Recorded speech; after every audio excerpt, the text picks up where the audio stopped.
My daughter-in-law brought me coffee and said, "I made something special for you, Mom." The smell seemed strange, so I quietly switched our mugs. 30 minutes later.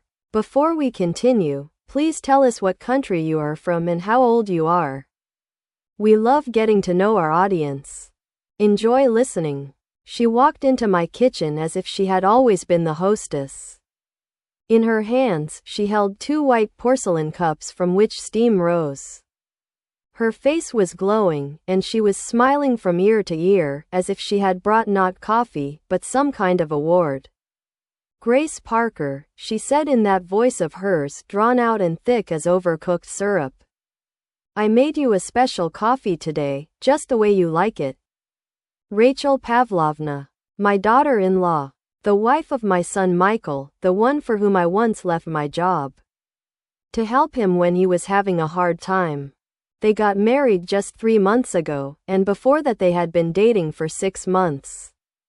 It all happened so fast. They got together quickly, got married quickly. And now, every Sunday I have a house for pancakes, pilaf, tea. And I'm like a mother on duty. I greet them, feed them, smile. But inside, all this time, there was a feeling of falseness. With Svetlana, everything seems to be by the book.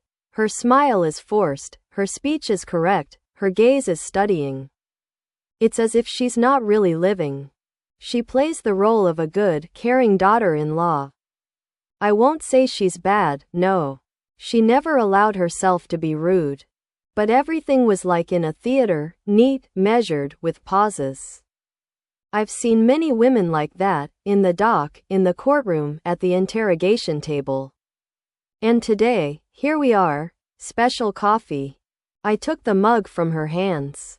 Heavy porcelain, Soviet, without any pattern. I kept some like this when I divorced my husband, sturdy, white, identical. I brought it to my nose and immediately became alert. The smell was strange. Not that it was bad, no. Just wrong. Sharp, chemical, as if it came from a laboratory rather than a coffee pot. "It smells interesting," I remarked cautiously, placing the mug on the table. "There are unusual spices in it," she replied. "Sit down opposite me." "An Oriental blend. I found it on the internet." She smiles, stroking the cup. And her eyes, cold, steady, calm to the point of frightening indifference. And then she gets up and goes to the fridge for cream. Her back is straight, her step confident, her movements, like those who try too hard to appear relaxed. At moments like this, my inner prosecutor kicks in, not emotions, but a clear feeling that something is wrong. I didn't hesitate. While she was at the refrigerator, I simply switched the mugs. Silently, quickly, without unnecessary glances.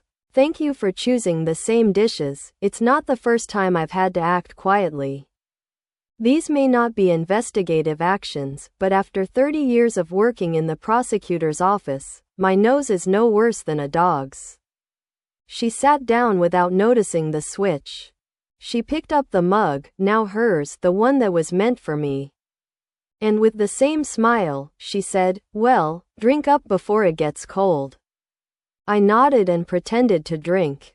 In fact, I only sipped the edge without swallowing. I sat and listened to her talk about the weather, about Michael's work, how he had a project, how he was being considered for a promotion, how proud she was of him. How well I had done to raise such a man. And I looked away from her. At her face when she took her first sip. At first, everything was normal. But a second later, she wrinkled her nose slightly, her lips tightened, as if she had tasted something with an iron flavor. She moved the mug a couple of centimeters to the side. She didn't say a word about the taste. She just didn't touch it anymore. And that was the most interesting part. 20 minutes later, she started coughing. At first, it wasn't loud. Then it got louder. Then it came in fits and starts. And it didn't sound like she was choking anymore. It was a real, raucous cough with wheezing, suffocation, and a red face. She clung to the edge of the table, her face flushed, her eyes wide. There was panic in that look. Real panic. No mask. No acting. Misha. I shouted toward the living room. Come here, she's suffocating. My son jumped up from the sofa, newspaper in his hands, eyes frightened. He ran over, grabbed Svetlana, she could barely stand. To the hospital, quickly, I can't breathe, she wheezed, clinging to his shoulder. We took her to the emergency room. Michael was driving. She was in the back seat, breathing heavily, coughing so hard that it seemed like her lungs were about to burst. She had a red rash on her neck, like a burn or an allergy. And all this time I sat there, watching and thinking that this coffee was for me. And now she drank it herself. Her own weapon. Her own trap. So much for my daughter. In the emergency room, there was commotion. They took her away immediately. Michael stayed with her things, running around, worrying, showing the doctors her insurance card, asking what was wrong with her. And I sat in the corner. And for the first time in a long time, I allowed myself to observe rather than intervene. While she was there on the bed, breathing through a tube, while the medics were running around, I just sat there and said nothing. A couple of hours later, Michael came back with a bag of things. He said he had gone home to get her pajamas, a toothbrush, and a charger. A few minutes later, the doctor came out of the hallway. We found a toxic substance in her blood, he said calmly. It looks like it was intentional poisoning. I nodded. And before I could say anything, a voice came from behind him. Weak, but clear. It was her. She poisoned me. Svetlana was lying on the bed, pale but already talking. And she pointed at me. Right at me. With the same voice she usually used to ask for sugar for her tea. Grace Parker switched my mug, she exhaled. That's the thanks I get. I saved her life, and in return, she stabbed me, not in the back, but in the face. I sat and looked at her. And I thought, this is what it means to play to the end. The investigator arrived 40 minutes later. They didn't even call ahead. A tall, stocky man in plain clothes just appeared, with the expression of a surgeon before an operation. He had already made up his mind, but he would pretend to still be in doubt. Grace Parker clarified, looking straight into my eyes, without a hint of a smile. Would you mind coming with us? We need to record your statement. Of course, I don't mind. Where would I go? They lead me to a separate office, far from the ward where Rachel is lying. The two of us are left alone. We sit down. He takes out a notebook and a second one, placing it neatly on the table. Everything is as it should be. Tell me how it all happened. From the very beginning, he says calmly. I tell him. About how she came in the morning. About the 2 mugs. About the strange smell of coffee. About her going to the refrigerator, and how I decided to switch the mugs. About how she grimaced after the first sip and didn't touch it again. About how it all started 20 minutes later. The coughing, shortness of breath, rash. And how we went to the hospital. All without emotion. Calmly, evenly, as if I were telling a jury. He listened silently. He took brief notes. He didn't interrupt. Are you sure there was something in the coffee? He clarified later. I don't know for sure. But it smelled chemical. Not like coffee. Why didn't you refuse to drink it? Because I wasn't sure. I only had my instincts. He nodded. That answer satisfied him. I can see in his eyes that he already has a theory, but he's keeping it to himself for now. Have you talked to your son about what happened? Not yet. He was all over Svetlana. He was worried. He carried her into the car himself, in the reception area of the metalworker's office. As if he really didn't know what she had drunk. He nodded again and wrote it down. Then he closed his notebook and said we would check everything. Don't sign anything until the test results are in. We'll let you know. I left the office and Michael was already waiting for me in the hallway. He was looking at the floor, nervously fiddling with the zipper on his jacket. "Mom," he said quietly, "what do you think? Is it Svetlana herself?" I didn't answer right away. I looked at him, a grown man, my son, but in my mind's eye he was a little boy in mittens, standing outside school with a broken button. And now here he was, an adult, but there was no uncertainty in his eyes. Something else. Something too cautious. As if he already knows, but is afraid that I will say it out loud. "Nothing is clear yet," I replied. "Let the doctors decide." If anything," he hesitated. "I can go to the house and get her some clothes. A brush, a charger." "She has nothing. It's uncomfortable." "Go," I nodded. "Just don't talk to anyone. Wait for a call from the doctor."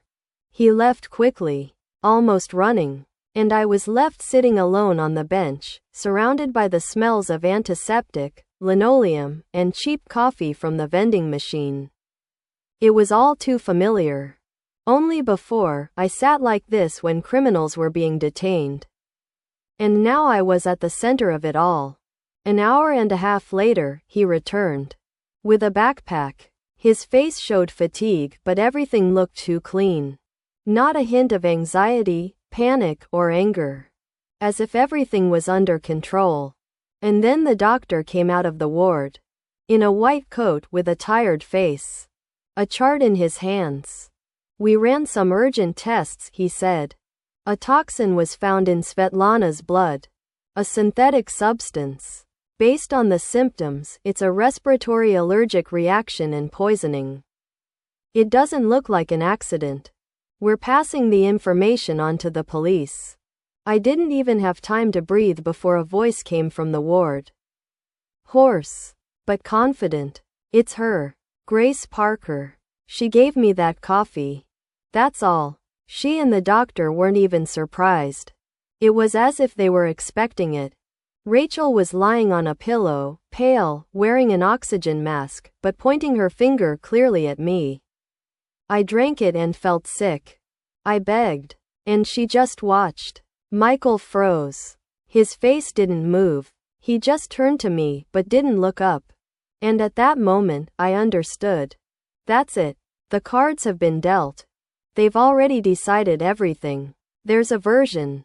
The roles have been assigned. And I've been designated the enemy. I noticed the patrol car outside my window in the evening. It was parked neatly, with the window slightly open, and a young sergeant in uniform pretending to read a newspaper. But every time the curtain moved, his gaze immediately turned to me. It was blatant. This was no longer just a check. It was surveillance. I closed the curtain, took out an old notebook, and wrote down everything I could remember. Coffee, smells, exchanging mugs, symptoms. Then Rachel, Michael, their behavior. Everything, step by step. This was no longer for the investigation, but for myself. So as not to miss a single detail. In situations like this, details are everything. A couple of hours later, the phone rang. "Grace Parker, this is Investigator Dechkov. We'll be coming tomorrow morning with a search warrant. Please have your documents ready. And your laptop.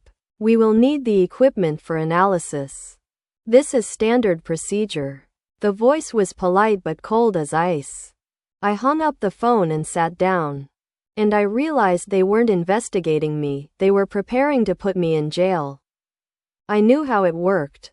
First, they record the symptoms, then the accusations, then the evidence they find. And then, an examination, and hello, the doc. Especially if there is already a convenient image, elderly, lonely, strict, with a difficult character. And supposedly, she didn't get along with her young daughter-in-law. And all this against the backdrop of real poisoning, which, ironically, I prevented. I reread my notes. Then I walked around the apartment. Everything was in place. The opticians, fine, the documents, in the drawer. But where was the guarantee that they hadn't already been here? And then it hit me. A thought. Simple and terrifying. Michael. He was leaving the house. Rachel was in the hospital. No one else could have entered the apartment. He has a key. He knows where everything is. But my son? I sat for a long time, remembering his face as he walked to the car, how he held the bag. Nothing unusual. Just too calm. My hand reached for the phone. And then I remembered I had a camera above the door. I had installed it recently. After the widow's apartment in the neighboring building was burglarized. A simple one, with an app. It records who comes in and who goes out. I opened the recording for that day. My heart was pounding in my ears. Picture, Michael. He pulls up, parks at my building, gets out. He has a backpack in his hands. He approaches the door, takes out his key. He goes in. An hour and a half later, he comes out. But not through the front door, but through the back door from the courtyard. I looked at the screen and it was as if something inside me snapped. He lied. I whispered to myself. He said he went home. But he was here. And he was here at the exact moment when a bottle of poison could have appeared in my medicine cabinet. When they could have put that piece of paper with my supposed handwriting on it. It all fits. The timing is perfect. Too perfect. Which means he's in on it. He was involved. Or at least he knew. I dialed the only number I could trust right now. Victor Reynolds Anatolievich, it's me. I need to talk to you urgently. He didn't ask any questions. He just said, come over. Now. Before it's too late. I took out my documents, some cash, and my old SIM card. I put on my jacket and hood. I turned off the light, opened the back door, and went out. The patrol car was still parked in front. I walked through the yards, going around the house, without looking back. At the station, I got on a minibus. Then an electric train. Then another one. And then a bus to the village where Victor Reynolds lived. He met me at the gate. He looked at me for a long time, without saying a word. It wasn't me, I said, standing on his doorstep. But they wanted to be me. He nodded. He let me into the house. He gave me a warm blanket, tea, and silence. Only after half an hour, when I told him everything, including the video with Michael, did he say, Galia, now it's not just a suspicion. You have proof that he lied. That he lied to the police. And that he was in the house at the exact time the evidence was planted. I nodded. I didn't want to cry. Just a heaviness inside. You know you're drowning, with nowhere to swim. We have to dig, he said. We have to understand why and with whom he is, with her, I exhaled. He is with her. And she's not just a daughter-in-law. She has it all figured out. And I'm now sure it wasn't her first attempt. She has fake documents, Victor Reynolds said when we sat down at the kitchen table in the morning. He hadn't slept all night. He checked databases and called his contacts in the system. I ran her through my contacts, Rachel Pavlovna Nazarova, a complete fake. There was never such a passport. That name is not listed anywhere in the healthcare system, the tax system, or the registration database. Avoid. I stared into my mug while he spoke. Inside was strong black tea. My hands were shaking. Not from fear, but from understanding. This was no mistake. This was a crime, carefully planned from the ground up. There's more, he continued. I found her photo in one database. Only there she is, Victor Reynolds in Chernova. A year ago, she married Arkady Stepanovich Chernov, a 72-year-old widower who owned a large property in Krasnodar. 8 months later, he died. Cause of death, food poisoning. No autopsy. Everything was quiet and legal. The inheritance went to her. I looked up. Words began to form in my head like a puzzle. So, this isn't the first time she's done this. And that's not all. There's another rumor. Sarah Melnikova. Same appearance. 2 years ago. Husband, Boris Mikhailovich Melnikov, 68 years old. Nizhny Novgorod. Died of sudden cardiac arrest, 4 months after the wedding. And again, inheritance, no heirs, no unnecessary questions. I was silent. Everything fit together. Like a script. She didn't just worm her way into the family, I said, finally. She hunts purposefully. By age. By social status. By documents. Everything is carbon copied. Only this time, she needed more than just property. My death. To cover her tracks. And Michael is in on it, added Victor Reynolds. At first, he may have been unaware. But then, when he became an accomplice, when he came to you and planted the evidence, I covered my face with my hands. I didn't cry. It was just easier to turn off the image in front of my eyes, son, coming into my house, with keys, with a backpack. The one I taught to tie his shoelaces. The one who once fell asleep next to me, shivering with fever. He's not a child anymore, Galia, said Victor Reynolds. Quietly. He made his choice. And now we must act, not as a mother, but as those who want to survive. I nodded. What next? Next, we gather everything. Video from the camera, voice analysis on the audio, documents on her past names, death certificates of her former husbands. You already have an almost complete criminal case. The most important thing left is to record them together. Michael and her. We need them to speak openly. To discuss everything, and we'll record it. So I need to go back, I said calmly. I need to hear everything from him. With my own ears. I can't trust the papers. I want to know why. Galia, it's dangerous, he said. You understand, she could be armed. And he could become a weapon. You don't know how far he's willing to go. I know, I replied. He's already gone that far. Now I want to know why. I went to see them in the evening. An old hooded jacket. Dark pants, gloves. Everything simple. Everything as if I had just gone out to the store. Only in my pocket, a tape recorder turned on. And an old push-button phone with an emergency number on speed dial. The house is dark. There is light in the kitchen window. Quiet voices. I crept up from the side and crouched under the window, as if I were 20 again and lying in wait under New York. We're almost there, I hear Svetlana's voice. It all worked out. She's on the run, the police think she's guilty. Just a little bit left. It's still hard for me. Michael said quietly. She's a mother. My mother. She never appreciated you. Rachel cut him off coldly. She just bossed you around. She made you a loser. With me, you're real. With me, you're a man. I know, he stammered. It's all too fast. The money will wait for us. 7 million. A new life. Freedom. I turned on the recording. I pointed the camera at the window slit. Everything was clear. Voices, faces. And at that moment, Rachel turned around. She noticed the movement. Her eyes snapped shut like a knife blade. Michael, she said sharply.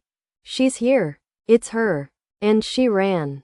Through the house. I jumped away from the window and rushed into the shadows. A door slammed to the side. And I heard a click. A gun. Galina's voice rang out. You made it difficult for yourself. You could have taken it easy, Michael. Another scream. She heard everything. Now there's no other way. I froze behind the shed. It was hard to breathe. My heart was pounding. But I knew that if they found me, it would be over. Rachel wouldn't hesitate. Michael. He had long since passed the point of no return. Look for her in the yard, she ordered. Let's end this now. Before it gets worse. They walked across the property. First to the fence, then to the gazebo. I could hear their footsteps. I could hear Michael talking. Svetlana, this is crazy. It's too late, she replied. She heard everything. It's either us or her. I waited until they walked around the house, and then, in one burst, through the gate, across the neighbor's yard, to the car. I got in, started the engine, and drove off without stopping to breathe. When I got to Victor Reynolds' house, my hands were shaking so much that I had to pull the keys out of the lock with my hands. I opened the door, went in, and leaned against the wall. He came out of his office and immediately realized that something serious had happened. "Are you okay?" he asked quietly. I just nodded and took out my phone. "I have a recording. Everything. How they discuss the plan. How she says I should be killed. How he remains silent. And then agrees." He didn't say anything. He just took the phone, connected it to his laptop, and checked that everything had been recorded. Then he said it was enough to turn everything around. We made tea. We sat in the kitchen. Not a word about how I felt, about how it felt like a funnel had fallen inside me. All that came later. Now, only facts, evidence, logic. I was back in work mode. Like in those years when I was handling cases. Only then, I was defending others. Now, myself. Tomorrow we'll go to the office. I'll contact Davidov, he'll see us without any red tape. The recording, your camera. Her past marriage, documents for the deceased, that's enough to open a case against her and review everything against you.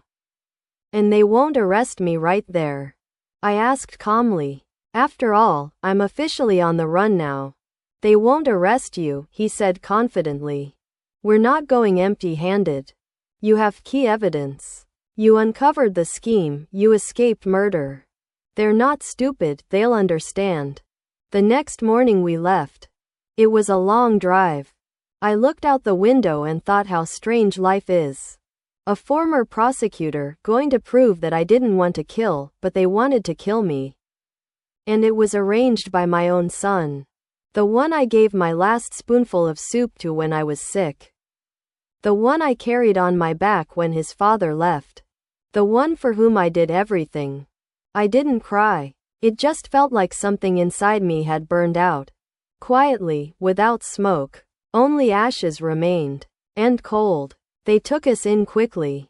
Captain Davidov, strong, attentive. He didn't interrupt. He listened. Then he asked for a flash drive and played the video. He watched until the end. His face was focused the whole time. "This," he sighed. "This is serious. She's a repeat offender. And your son, he drowned himself." He stood up, left, called another operative. It began. The criminal case was reviewed within an hour. New evidence, new charges, urgent warrants. We're going to the addresses. One team to your son's place, the other to hers. You now have official status. You are the complainant, the victim, and the witness. No one suspects you anymore. I nodded silently. They left. We waited. 2 hours, nothing. Then a call. Michael was detained. Svetlana was not at home. She must have left early in the morning. She ran away, I said quietly. And again, everything went according to plan. This was not her first time in such a situation. She most likely had a plan B. And even a plan C. New documents. Money. Hiding places. Connections. The main thing is that now they are looking for her as a dangerous criminal, Davidov said. Not as a daughter-in-law. Not as a victim. But as a woman suspected of a series of murders. And we'll deal with your son too. Michael was questioned for a day. I wasn't there. I didn't want to see him. But they told me everything. At first, he was silent. Then he blamed everything on her. He said that Rachel had manipulated him, that she had made it all up, that he was in love and blinded. That he didn't know how to get out. That he was afraid she would leave. And his mother? The investigator asked. Was he afraid his mother would die? He remained silent. In the end, he signed everything. He admitted that he planted the evidence, that he confirmed the lie. That he knew about her past, but didn't fully understand it. That it was serious? Well, a week passed. Svetlana was found in a motel 300 kilometers from the city. She was sitting in a bar, drinking tea, as if nothing had happened. She had fake documents, cash, and a new wig with her. And in her phone, a new candidate. A 67-year-old widower from Florida. She had already arranged a meeting. When they brought her to the station, I only caught a glimpse of her. She walked past me with an expression on her face as if I were just an unpleasant delay in her journey. Calm, dry. No tears. No fear. Michael is in solitary confinement. Awaiting trial. They gave him a chance to make a deal, full confession, cooperation with the investigation.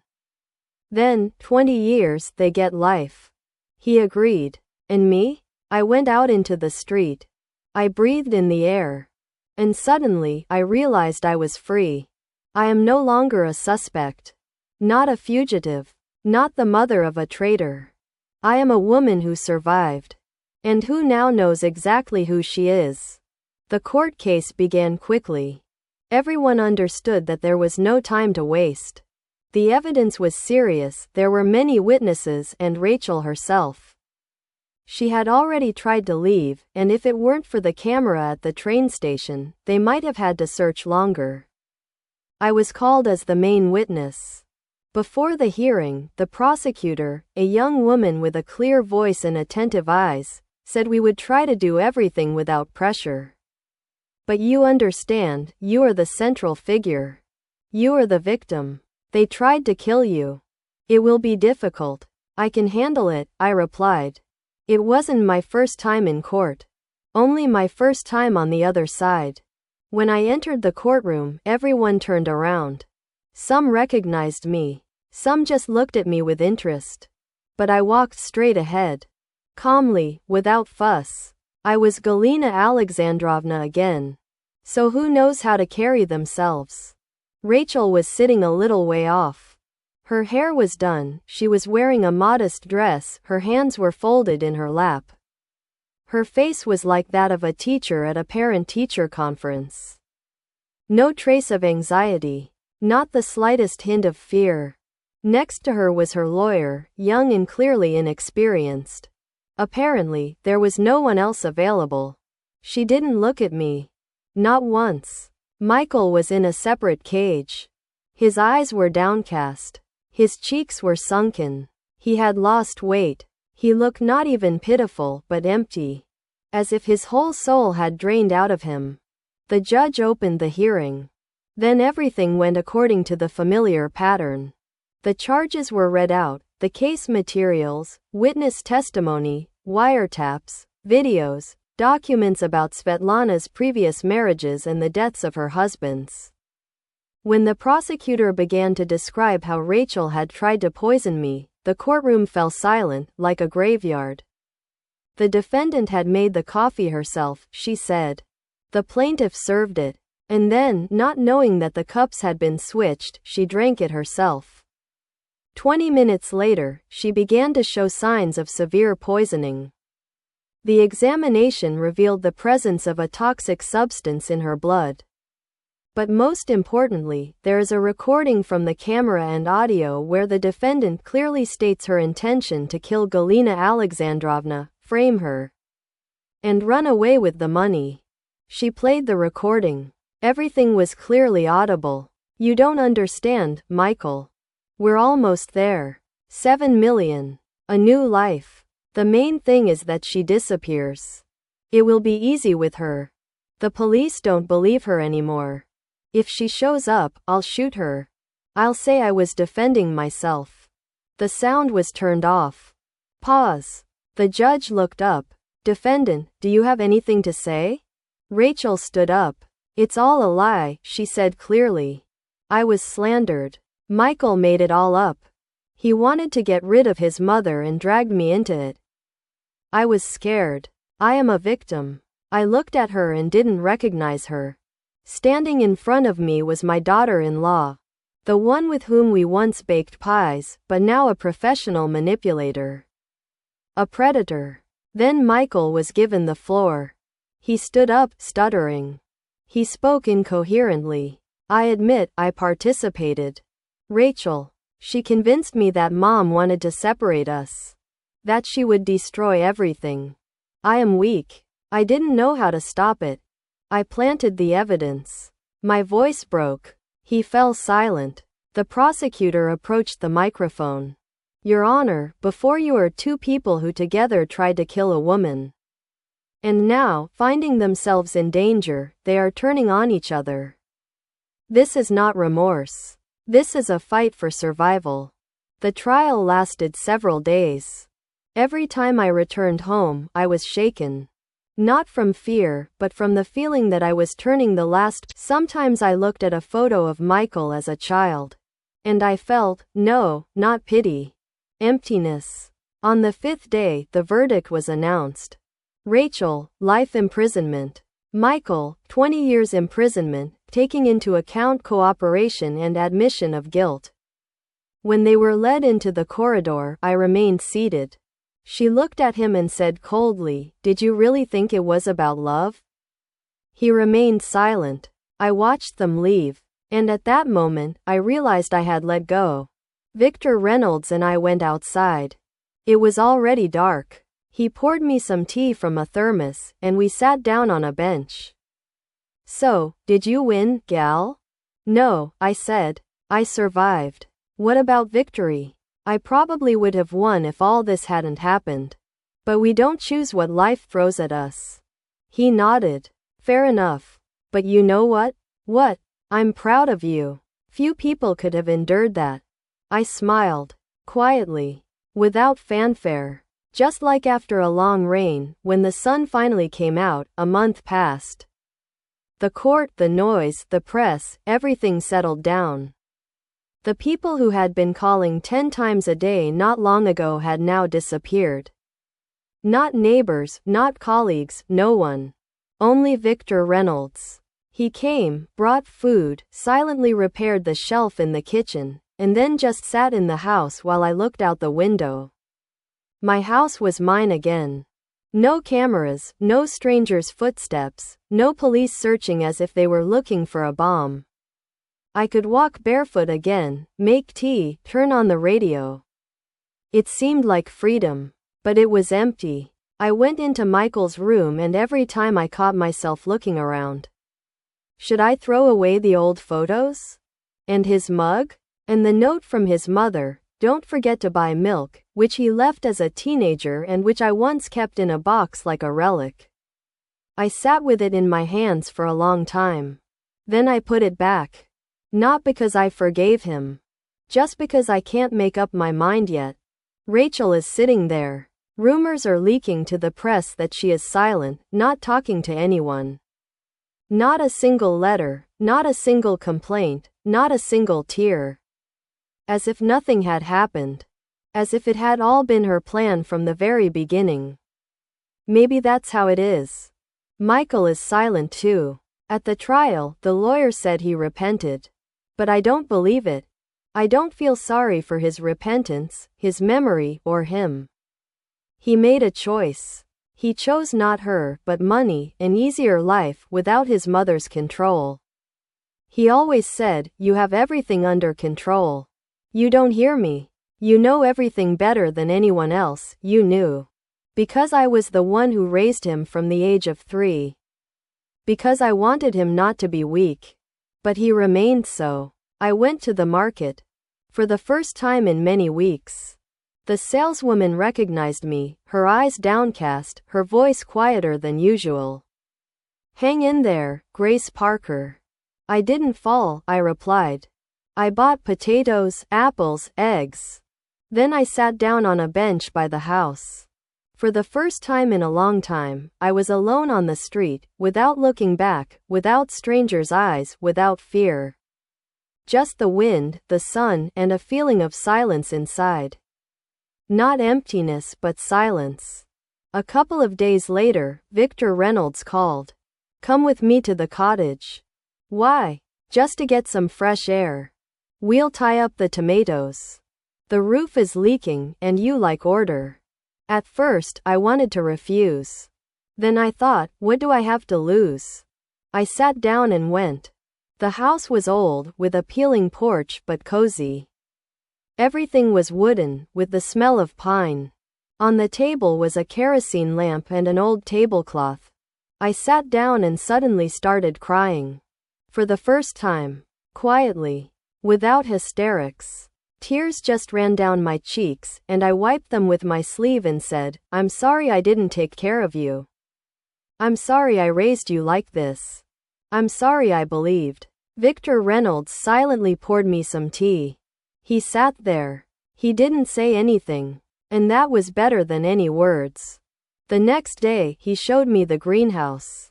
Look, the tomatoes will be good. Only there's not enough rain. I nodded. Then I rolled up my sleeves and picked up the watering can. So we stood there, among the beds, in the sun. And then he said, you know what I thought? What? You have freedom now. He looked at me. It's not a loss. It's a beginning. You were a wife, a mother, an investigator. And now you can just be yourself. Without roles. I didn't answer. I just looked at the ground, then at the sky. And for the first time in a long time, I believed that I still had a life. 6 months passed. The summer was warm but not hot. I spent almost all my time at the dacha. In the house there was silence, only the radio in the kitchen, and the creaking of the doors from the draft. In the garden there were tomatoes, dill, and basil. In the morning, tea on the porch, in the evening, light in the window. Which I had always lacked before. Sometimes my former colleagues came to visit me. Some from the house, some just to see me. Conversations increasingly turned away from work and toward the weather, TV shows, and gardening tips. And I caught myself thinking that this was what I wanted. No intrigue, no threats, no constant feeling that someone was breathing down my neck. They asked, so, how are you? And I shrugged, calmly. Probably for the first time in many years. Michael wrote letters occasionally. 3 times. The first one was confusing. It was as if he was making excuses. The second one was long, with requests. Pass on my things. Ask the lawyer. The third was short, forgive me, if you can. I read it. Without tears. Without anger. And I didn't reply. Forgiveness isn't something that happens on schedule. And certainly not when it's requested by someone who did everything consciously. I'm not angry. I just don't feel anything. Empty. Rachel, in the colony, special regime. Rumor has it, she keeps quiet, doesn't make contact. So be it. I don't need to know more about her. One day, I was going through some old boxes. I found a note from my husband, yellowed, you are strong. But even strong people sometimes need someone to just sit quietly with them. He's been gone for a long time, but his voice remains in my head. Sometimes it seemed to me that he would just pour some tea, sit down, and say, well, did you manage? I would nod. With Victor Reynolds, we didn't call our meetings anything. Just to stop by to help, bring seedlings, pick up some jars. But one evening, sitting on the porch, he said, you know, life doesn't have to end when it seems like everything is broken. I turned to him. Are you talking about yourself? He smiled. About us. About everyone who came out of the fire and is still going. And he added, if you ever want to walk again, not alone, just say so. I didn't answer. But I didn't turn away either. Sometimes I dream that it's all happening again. Coffee. Cups. A stranger's gaze over my shoulder. I wake up and listen to the silence of the house. Without fear now. Just with understanding that I am different now. Once I was invited to a school to hold a meeting with high school students. To tell them how the court works, how to understand truth and lies. I hesitated for a long time. And then I went. I spoke simply. Sometimes a traitor is not the one who comes with a knife, but the one who remains silent when they decide to kill. They listened attentively. And one girl asked, how did you survive it? I said honestly, I didn't survive. I just lived through it. Day after day. Without any promises that it would get easier. And yes, at some point it did. Not because I forgot, but because I chose myself. Now I sometimes repeat to myself that I am not a victim. I am a survivor. And then, just a woman who understood everything and moved on. In the morning, I bake a cherry pie. In the kitchen, it smells like childhood. Birds are singing outside the window. Fresh tea is in the thermos. Victor Reynolds will be here soon. We'll plant onions. And on this day, there is no trace of the past. It was. It taught me. But it doesn't control me. I put the pie on the table, sit down, open the window, and say aloud. Well, life? Onward, you and me. Just no surprises, okay? And I smile. Because now I know for sure that even the darkest stories can be survived. And you can become someone you never were before.